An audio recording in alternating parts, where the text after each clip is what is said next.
to have President Ferdinand Marcos Jr. of the Philippines, a great family legacy, and highly respected in this country. I know that because I have many friends in the Philippines, and there's great respect, or I couldn't say it, so congratulations. Thank you. We're going to be talking about trade. We're going to be talking about war and peace. They're a very important nation militarily, and we've had some great drills lately. We're back with them. I think I can say that the last administration was not getting along with them too well. They didn't get along with anybody. They didn't know. Honestly, they didn't know what they were doing. But we have some fantastic military relationships with the Philippines, and that's been reinstituted. And Pete, I would say that you couldn't be happier, right, with the relationship. So I just want to say it's an honor to have you. We're going to talk about trade today, and we're very close to finishing a trade deal, big trade deal actually. And we do a lot of business with you. It's a lot of income coming in for both groups. But I was surprised to see the kind of numbers. They're very big, and they're going to get bigger under what we're doing and what we're proposing. And I just want to thank you for being with us. It's a great honor. You and your representative. It's really a great honor. We have a big announcement. AstraZeneca, the big drug company, is going to spend $50 billion, just announced $50 billion in the United States in order to build various places all over the country, big manufacturing plants, pharmaceutical plants all over the country. So that's an honor. And he said they did that because of the election and because of the fact that the tariffs are placed. So they're building their facilities in New York. $50 billion, that's a big investment. And it's going to be a very good investment. I have no doubt about it. So thank you to AstraZeneca. And with that, I'd like to have you say a few words, please. Thank you very much, Mr. President. Of course, we're all very happy to be here to once again reaffirm the very strong ties between the Philippines and the United States, ties that go back over 100 years. And considering the context in which we live these days, especially in my part of the world, this has evolved into as important a relationship as is possible to have. We must remember that the United States is our only treaty partner in the Philippines, and that has stood us in good stead over the years, certainly through the Second World War, and the cultural memory of all Filipinos, down to even the school children, is that our strongest, closest, most reliable ally has always been the United States. And that is something that we value, that we are grateful for, and that we will continue to foster as we go on. With the leadership of President Trump, I am very confident that we will be able to achieve that. I think it is worthwhile to remember that it was President Trump who, in his first term, characterized the relationship between the Philippines and the United States as ironclad. And that has been necessarily the case since that time that you made that statement, sir. And it is something that the Philippines will always hold close to its heart. Thank you once again, and we are honored, and it is our great pleasure to be here and to visit with the President of the United States. Thank you, sir. It's my great honor. Any questions, please? Mr. President? Yeah, please, go ahead. Go ahead. Mr. President, do you think that Chair Jerome Powell should resign? No, I think he's doing a bad job, but he's going to be out pretty soon anyway. In eight months, he'll be out. But I call him too late. He's too late all the time. He should have lowered interest rates many times. Europe lowered their rate 10 times. We lowered ours none. And it's causing a problem for people that want to buy a home. Look, our economy is so strong now, we're blowing through everything. We're setting records. You know that, you see that. And whether it's the Philippines or anyone else, we're setting records at levels that nobody's ever seen before. But you know what? People aren't able to buy a house because this guy is a numbskull. He keeps the rates too high, and probably doing it for political reasons. The only time I remember him cutting rates, I mean, he cut the rates just before the election to try and help Kamala or whoever he was trying to help. He probably didn't know. and he's building a building. He's $2.7 billion. They have a $900 million overrun. What is that? And that was given by Biden. That was another Biden deal. And this guy's building this building that's severely overrun. And what does he need the building for? What does he need? He needs space for more people. So they did a big study the other day, and they called all of the great intellects and the great economists and all of the great everything. And it was 71, and only 2 got it right. Me and another gentleman that happens to be very smart. 69 people got it wrong, and the Fed got it wrong, more wrong than anybody. And you know, he has these think tanks, and they build buildings for people that think. And it's really not thinking. It's a little bit of combination of thinking, but it's something you sort of have or you don't have. They don't. The job he's done is just terrible. He ought to raise interest rates. You know, we should be at 1%. We should be leading the world. Instead, we're paying 4%. And if you look at what that means, that's over $1 trillion in interest that we have to pay. That with the striking of a pen, we would be saving more than $1 trillion. Is that right, Scott? Yes, do you have sir. anything to say about it?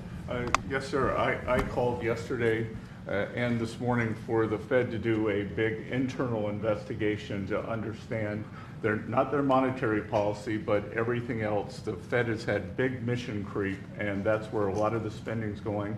That's why they're building these new or refurbishing these buildings. And I think they got to stay in their lane. And I think that based on the way they cut rates last fall, they should be cutting rates now. It's inconceivable, I know the Fed very well, that they can be spending $2.7 billion to build a building. They don't do anything. It's the greatest job. You show up one day, a half a day, you make a little speech, the economy's doing well, the economy's not doing well, we're going to raise interest. And he's got it wrong. That's why I call him too late, T-O-O, too late. And it's really too bad. But it is affecting people that want to buy houses, and that shouldn't happen. And Mr. President, And you know, he should lower them. Those rates should be 3 points lower. That's what they should be, 3 points lower, maybe more than that. Mr. President, I would like to ask both of you Yes. one question. Mr. President Marcos, next year, Philippines is going to be the rotating chair of ASEAN. I wonder how do you plan to balance your relationship between the United States and China? And for President Trump, Kremlin yesterday said if you are going to Beijing in September, they wouldn't rule out a meeting between you and President Putin. Is such a meeting possible? And how soon do you plan to visit China? Well, we have a lot of meetings possible. President Xi has invited me to China, and we'll probably be doing that in the not too distant future, a little bit out, but not too distant. And I've been invited by a lot of people, and we'll make those decisions pretty soon. Please. left side of the Well, as you say, we are chairing ASEAN for 2026. There is no need, in a sense, to balance, as you characterize it, to balance our relationship between the United States and China, simply because our foreign policy is an independent one, and we are essentially concerned with the defense of our territory and the exercise of our sovereign rights. Now, whether we do this not alone, we need to do this with our partners. And again, our strongest partner has always been the United States. But of course, we are trying to form coalitions and multilateral relations so that those like-minded nations who share the same values as we do, who hew to international law, most specifically the UNCLOS, present that position very clearly to anyone who has intentions of unilaterally changing the world order, and that is how we are guided in that. And I don't mind if he gets along with China, because we're getting along with China very well. We have a very good relationship. In fact, the magnets, which is a little complex piece of material, but the magnets are coming out, very well. They're sending them in record numbers. We're getting along with China very well, and I don't mind if the president dealt with China. If that's meant, because I think he has to do what's right for his country. I've always said, make the Philippines great again. Do whatever you need to do, but you're dealing with China wouldn't bother me at all. No, well, now it is something that we have to do in any case, Yeah. and certainly that. What are your comments to the Mr. President, do you support the Justice Department seeking a new interview with Ghislaine Maxwell? Did you urge the Attorney General to seek? I don't know anything about it. They're going to what? Meet her? They're going to. Your Deputy Attorney General has reached out to Ghislaine Maxwell's attorney asking for a new interview. Yeah, I don't know about it, but I think it's something that sounds appropriate to do. Yeah. Do you have any concern that your Deputy Attorney General, as your former attorney, would be conducting the interview, given? No, I have no concern. He's a very talented person. He's very smart. I didn't know that they were going to do it. I don't really follow that too much. It's sort of a witch hunt, just a continuation of the witch hunt. The witch hunt that you should be talking about is they caught President Obama absolutely cold, Tulsi Gabbard. What they did to this country in 2016, starting in 2016, but going up to 2020 in the election. They tried to rig the election, and they got caught. And there should be very severe consequences for that. When we caught Hillary Clinton, I said, you know what? Let's not go too far here. It's the ex-wife of a president, and I thought it was sort of terrible. And I let her off the hook, and I'm very happy I did. But it's time to start, after what they did to me, and whether it's right or wrong, it's time to go after people. Obama's been caught directly. So people say, oh, a group. It's not a group. It's Obama. His orders are on the paper. The papers are signed. The papers came right out of their office. They sent everything to be highly classified. Well, the highly classified's been released. And what they did in 2016 and in 2020 is very criminal. It's criminal at the highest level. So that's really the things you should be talking about. I know nothing about the other, but I think it's appropriate that they do go. May I ask you about that, Mr. President? Yeah. Tulsi Gabbard has submitted a criminal referral to the Department of Justice. From your perspective, who should the DOJ target as part of their investigation? What specific figures in the Obama administration? Well, based on what I read, and I read pretty much what you read, it would be President Obama. He started it. And Biden was there with him, and Comey was there, and Clapper. The whole group was there. Brennan, they were all there in a room. Right here, this was the room. This is much more beautiful than it was then, but that's okay. I have nice pictures up. They came out of the vaults. They were in there for 100 years. This is much more beautiful. We have the Declaration of Independence now in the room, which wasn't here. I guess people didn't feel too good about putting it here, but I do. But you know what? If you look at those papers, they have them stone cold, and it was President Obama. It wasn't lots of people all over the place. It was them too. But the leader of the gang was President Obama, Barack Hussein Obama. Have you heard of him? And except for the fact that he gets shielded by the press for his entire life, that's the one look, he's guilty. It's not a question. I like to say, let's give it time. It's there. He's guilty. This was treason. This was every word you can think of. They tried to steal the election. They tried to obfuscate the election. They did things that nobody's ever even imagined, even in other countries. You've seen some pretty rough countries. This man has seen some pretty rough countries, but you've never seen anything like it. And we have all of the documents.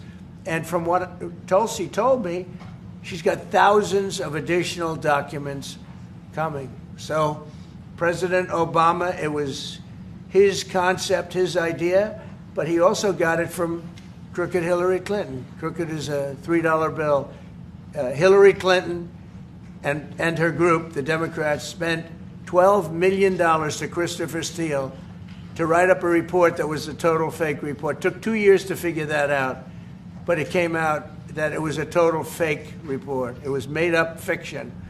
And they used that. Now, the one thing they weren't able to do was and probably the only thing I respect about the press in years is the press refused to write it before the election. They refused to put it in. The Steele report was a disaster. All lies, all fabrication, all admitted. an admitted fraud. She paid $12 million, and the Democrats, for that report to a wise guy named Christopher Steele. He wrote a phony report, and they wanted to get that report in before the election. And I'll tell you what, I talk about all the time, the fake news, how bad it is. But in this case, they wouldn't do it. They saw it, they read it, and they said, we don't believe it. And it was only after, substantially, like a month and a half after the election, that it got printed, and it was a big wisp. It was just like a bang of nothing, because the election had ended.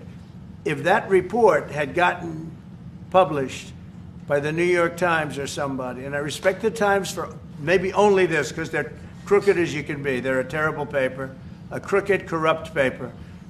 But for this one moment, they said, this is bullshit, we can't put this in. And neither could any other paper. Wall Street Journal's a lousy paper, very, very dishonest paper. As you see, I'm suing them for a lot of money because they do things very badly. It's got a nice name, but it's really, in my opinion, it's a terrible paper, and it can be corrupt. But just so you know, they didn't take the Steele report. It was the dossier. Remember the famous dossier? I called it the fake news dossier. The news wouldn't publish it. And I'm amazed. They had 2.5 months. It was finished. 2.5 months. That was supposed to be what was going to happen. And it got published a couple of months after the election. And frankly, nobody cared too much about it. But that was a big thing. No, we caught Hillary Clinton. We caught Barack Hussein Obama.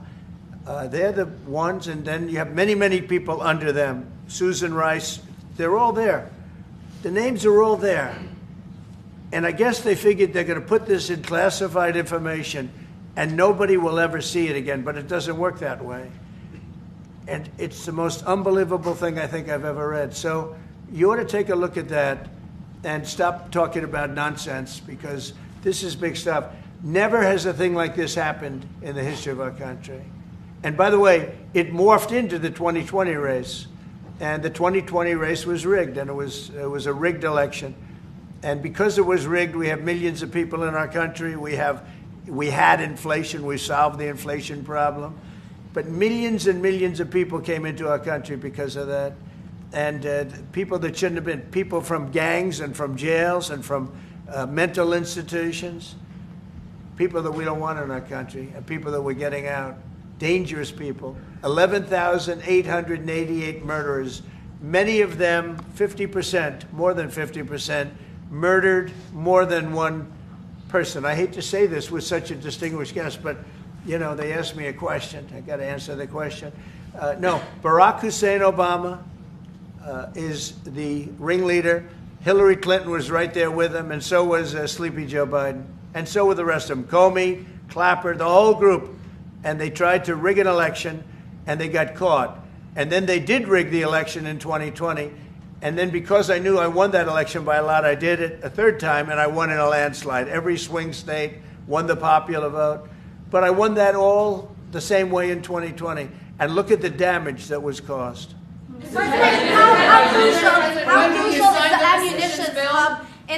How crucial is the ammunition hub that the U.S. plans to build in Subic and the Luzon corridor, considering that these will be built in areas that hosts strategic ports as well as military air bases? You're talking ammunition? Yes, the U.S. House Congressional Committee on Appropriations approved a budget. Well, it's very important. Otherwise, we wouldn't have approved it. Sorry? Yeah, it's very important. Otherwise, we wouldn't. We need ammunition. We're going to end up in a few months, we'll have more ammunition than any country has ever had. We're going to have more missiles than any country has ever had. We're going to have all the speedy missiles. We'll have the speedy ones, the slow ones, the accurate ones, the ones that are slightly less accurate. We have everything. But we will have more ammunition than any country has ever had. It's very important to me. Okay. Go ahead, please, Red. Sir, when you say that you're close to making a trade deal, what gaps remain? And for President Marcos, sir, I was just wondering, do you not think that perhaps the Philippines hosting U.S. missile systems could be considered escalatory by China, especially because they can strike even by China? Thank you. Well, it's an honor to be with this gentleman. You know, I've known him, and I've known his family, actually, but I've known him. And I assume you're from the Philippines? Are you from the Philippines? Yes, sir. That's good. You're very lucky to be from the Philippines, right? It's a great place. But we're going to have a very good relationship. I mean, I know you had some problems with another president, and it was not your fault. It was the president's fault. And the country was maybe tilting toward China, but we untilted it very, very quickly. But you had a country that was tilting toward China for a period of time, and I just don't think that would have been good for you. You can deal with China, you should deal with China, but when I got elected, everything changed, and they came right back to us. Say it again? Yeah, Brian, go ahead. Oh, Mr. President, I just wanted to piggyback off the Sorry, I had a housing. question to President Marcos. Yes. Sorry, what was the question again? It was about whether having U.S. missiles hosted in the Philippines could be considered escalatory by China.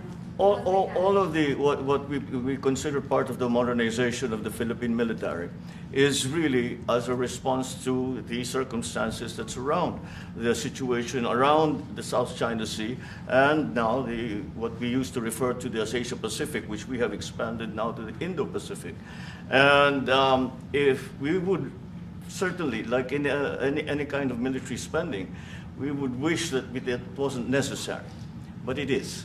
And so that is what we are doing. And as an adjunct to the question about the ammunition production, this is actually the United States is assisting the Philippines in what we call our self-reliance defense program, which is to allow us to be self-reliant and to be able to stand our own 2 feet, whatever the circumstances that occur in the future. And the reason that we have encouraged more interaction with the United States is because it is necessary. And it is not just with the United States.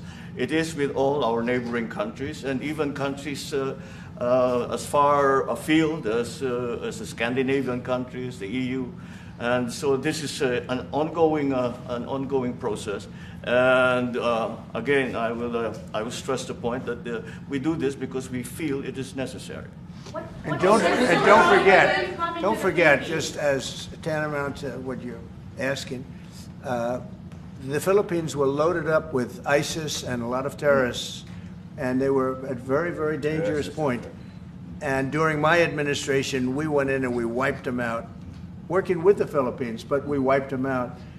But if we didn't go in, I don't know what would have happened. I don't know who would be your president right now. But we spent a lot of time and a lot of talent on going into the Philippines and wiping out terrorists. They had a tremendous problem during my administration, and we cleaned it up. We got them out, and now you really have a good, solid country again. I believe so. Yes. How can you be more president, sir? Mr. President, I want to follow up on the housing question. Yeah. We've got no tax on tips, no tax on overtime, no tax on Social Security. How important is it we have no tax on home sales, capital gains, to unleash the housing market in this country? Well, we're thinking about that, but would also unleash it just by lowering the interest rates. If the Fed would lower the rates, we wouldn't even have to do that. But we are thinking about no tax on capital gains on houses.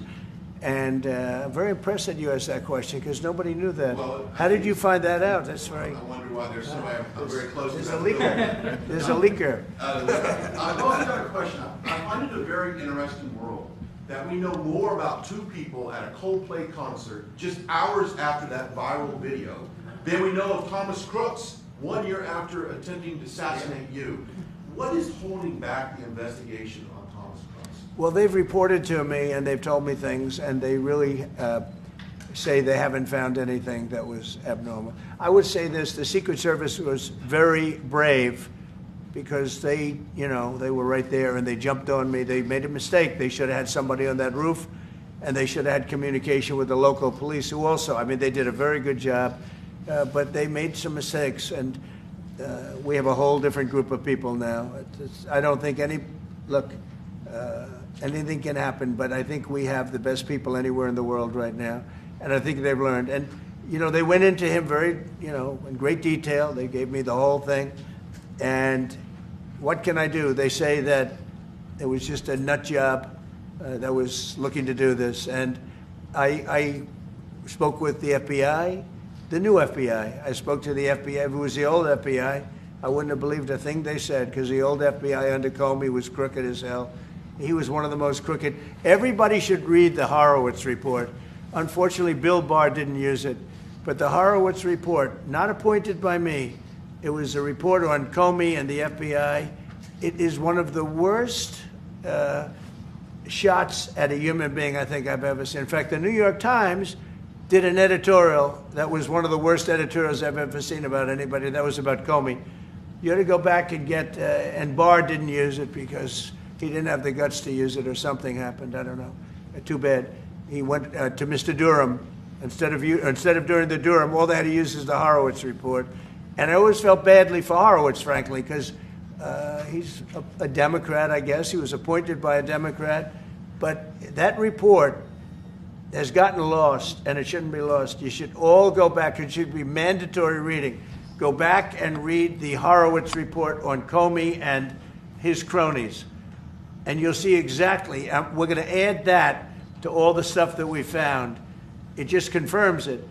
But what we found is even more so. Now, we found absolute, this isn't like evidence, this is like proof, irrefutable proof, that Obama was seditious, that Obama was trying to lead a coup, and it was with Hillary Clinton, with all these other people, but Obama headed it up. And, I get a kick when I hear everyone talks about people I never even heard of. It was this one. No. It was Obama. He headed it up. And it says so right in the papers. Got everything. This is the biggest scandal in the history of our country. And it really goes on to even the auto pen, because it all relates to the same thing. It all started, the same sick minds. You have an auto pen, which is a tremendous, well, we don't have a president. We have an auto pen that signs everything. I'll bet you sign everything. You don't have auto pens. Everybody. Who doesn't sign? You're the president of a country. But it's all that whole thing leading right up to the end of it is the auto pen. And the auto pen was used by people, and Biden knew nothing about it. They were signing documents that he knew nothing about. As an example, they released the Unselect Committee of Liability. The Unselect Committee spent 2 years grilling everybody, and then they destroyed all the evidence. You know why? Because the evidence made them guilty, and he gave them all a pardon. The Cheney, all the scum that was on the Unselect Committee, Cryan, Adam Kinzinger, and Democrats, and he gave them a pardon. Do you have something else, guys? I was just going to add one more thing on Adam Schiff. Director Pulte reports that Adam Schiff claims he lived in a one-bedroom apartment. Now, how does a family of four, and you're a developer, a very successful developer, how does a family of four live in a one-bedroom apartment? No, it looks like Adam Schiff really did a bad thing. They have him. Now, let's see what happens. It's not up to me. I stay out of it purposely. But it's mortgage loan fraud. It's a big deal. He defrauded banks and insurance companies and the federal government. But it's very simple. It's mortgage loan fraud. And you're right. It's a lot of people to live in a one-bedroom apartment, right? But he put it down. But he has a lot of other things far worse than that. So, no, Adam Schiff, they have him 100% on mortgage fraud. Now, if there's anybody else in this room except you would have no problem. But anybody else in this room, you'd have a problem. I'd have a problem. Yeah, please. So there was a hearing yesterday in the Harvard case. Would you allow Harvard to get their federal dollars back as a part of any agreement with the administration? No, I'm not giving. Harvard's been given $7 billion. Can you believe it? By the Fed, $7 billion, and we want money to go to all universities, not Harvard. Harvard got more than anybody else. They have $52 billion. They get huge tax incentives and tax breaks on that $52 billion. But they have $52 billion, and they got $7 billion over a short period of time. And we have a very hostile judge appointed by Barack Hussein Obama, a very, very hostile judge who knows exactly right from wrong. But we expect to win it on appeal. She hasn't given a decision yet, but she's very hostile, and she was put by Barack Hussein Obama. And generally speaking, anybody that does that, we're going to have problems with. So we don't expect to have. We won the case yesterday. Anybody that was there that was a neutral would say we easily won the case. But a lot of the case, and a big part of it's going to be how much money Harvard gets in the future. That's not part of the case, and they're not going to get very much. Mr. President, where are we in terms of negotiating about the reciprocal tariff? How far are we With who? from With the Philippines? Yes, Oh. sir. How far Are you we from the Philippines? Yes, sir. I'm Good. from the Philippines. How far are we from achieving? Well, it's tough. He's a very tough negotiator. So far, we're not there because he's negotiating too tough. In fact, I used to like him better than I do now. He's too tough. But we'll probably agree to something. But he's strong, a strong negotiator. He loves your country. Mr. When President, are you coming to the Yeah, Philippines, sir? please. You talked a lot about the severe consequences that those who were involved in the Russia hoax must face. In your view, sir, what are the next steps now that these documents are out there in Tulsi Gabbard? Well, the Justice Department would have to act. And we have a very competent, very good, very loyal to our country person in Pam Bondi, very respected. And it's going to be her decision.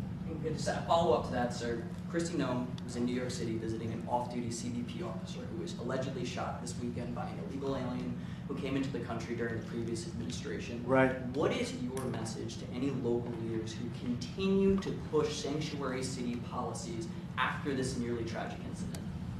So the only thing I don't understand, because you like to understand things and we're all smart people and all, but why would they allow 21 million people into our country, unvetted, unchecked? You don't allow it. You wouldn't allow people then. He's tough. No, their country's run properly. Biden and his group of thugs, and I don't think it was Biden, I think it was the people that surrounded that beautiful Resolute desk right behind you. They allowed 21 million people, probably much more than that, and many of them came from jails and gangs and drug dealers and mental institutions, insane asylums. Many of them are very sick. 21 million, probably 25 million, probably even more than that. And we're getting them out. Many were murderers, as I said. They killed people. Many killed more than one person. Stone cold murderers. I don't understand why they would have allowed that. There's only two reasons. The vote, because they want voters. That's one reason. I don't think they would have done it for that because they cheat. You know, they're so good at cheating, they don't need that. But the vote, and the second reason is they hate our country. I think they hate our country. I actually do. And it's the biggest problem. I mean, much of our time is spent with, you know, we have the strongest border anywhere in the world now. Maybe even stronger than your border, if you can believe it. We have no people came in last month, zero, which is pretty amazing. I'm not even sure I can believe that. But liberals are the ones that do that calculation. So, but we had no people come in. A year ago, we had hundreds of thousands of people come in. Hundreds of thousands of people. And they flowed in. And if it wasn't for the election, it would have been millions of people came in last year. So millions of people prior to election time, they allowed millions and millions of people to come into our, I mean, you saw it. They'd open the gates. If you took an Alabama-LSU football game that holds 128,000 people, I was there, 128,000 people, and I liked them and they liked me. But if you took that and doubled it, that's what used to flow into our country on a daily basis. It's not even believable. And we're getting them out, and we're starting with the worst ones. And we had a man shot yesterday, a police officer who's a great gentleman, shot right here in the throat. Probably won't be able to speak again. But he was brave, and he shot the other guy, and they ended up getting him. And you saw the scene where his friend took him to a hospital and dumped him down on the sidewalk. The whole thing was crazy. But why would anybody do to our country what these Democrats have done? And honestly, we can never forget it. We can never forget it. What they have done, the damage that they've done to America is very, very sad. Thank you very much, everybody. Thank you, Fred, for heading out. Heading out right today. Thank you, Fred, for moving. Let's go.